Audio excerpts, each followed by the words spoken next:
सुरेंद्र सिंह राजपूत जी, अभी कुछ दिन पहले मेरी आपसे और आपके पार्टी के जितने भी स्पोक्स पर्सन हैं जो ब्रेकिंग विद एजेंडा में आए हैं, मैंने सवाल किया कि प्रधानमंत्री नरेंद्र मोदी ने यह जिक्र किया था कि कांग्रेस से बच के रहिए, एक साइलेंट स्ट्रेटेजी पर काम हो रहा है। तो आपने कहा कि हाँ बिल्कुल हो रहा है, लेकिन आखिरी वक्त में आपको भी मैदान में उतरना पड़ा। क्या कांग्रेस समझ गई है कि इससे काम नहीं चलेगा, बीजेपी की तरह मैदान में आना ही पड़ेगा, अपने दिग्गजों को उतारना ही पड़ेगा? विपनेश, आप लोगों के अपने मीमांसाएं हैं और वो हमें धनात्मक ऊर्जा देती हैं। आप लोग जिस मीमांसा को करना चाहें बिल्कुल स्वतंत्र हैं, और हम तो राजीव भाई की रिपोर्ट 24 घंटे देखते रहते हैं, उसको वो भी हमें उत्साह का संकेत देती है। हमारी अपनी रणनीति है, हम अपनी रणनीति के अनुसार हम कब हमें जनमित्रों के साथ काम करना है, जनता के साथ काम करना है, और कब हमारा राष्ट्रीय नेतृत्व तो वहां आएगा, ये इसका फैसला हमारी कोर कमेटी कर रही है और वो अच्छे तरीके से कर रही है। चुनाव में हो हल्ले की तरीके की हम भगोड़े लोग नहीं है कि पहले हो हल्ला किया, बंदर की तरीके से आए और उसके बाद फिर जैसे हिमाचल से भागे, फिर जो है दिल्ली से भाग गए, या फिर अब गुजरात से भाग गए। आप कहते हैं कि साहब हमारे प्रत्याशियों का अपहरण हो गया। हम उस पार्टी की तरीके से नहीं है, पहली बात। दूसरी बात, हम आपको बहुत साफ और स्पष्ट करें, गुजरात में ना कांग्रेस चुनाव लड़ रही है ना और कोई चुनाव लड़ रहा है। गुजरात में जनता चुनाव लड़ रही है भारतीय जनता पार्टी के 27 साल के कुशासन के खिलाफ।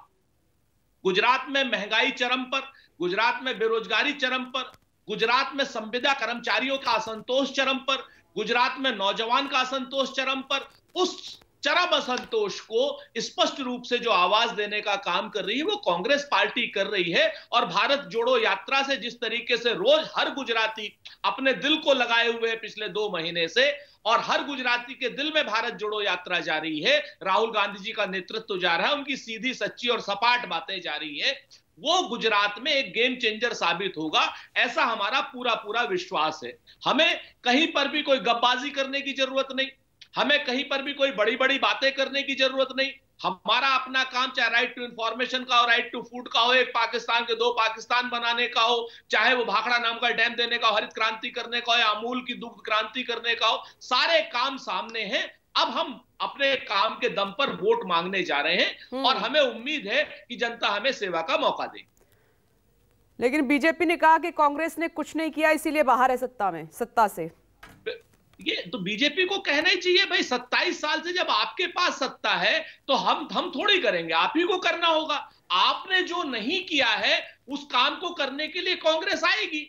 हाँ, भाजपा ने बिल्कुल बड़े बड़े काम किए हैं, अडानी अंबानी टाइप। ठीक है, हिमांशु ठक्कर साहब आती हूँ। सुरेंद्र जी नमस्कार, मैं हूं मानक गुप्ता।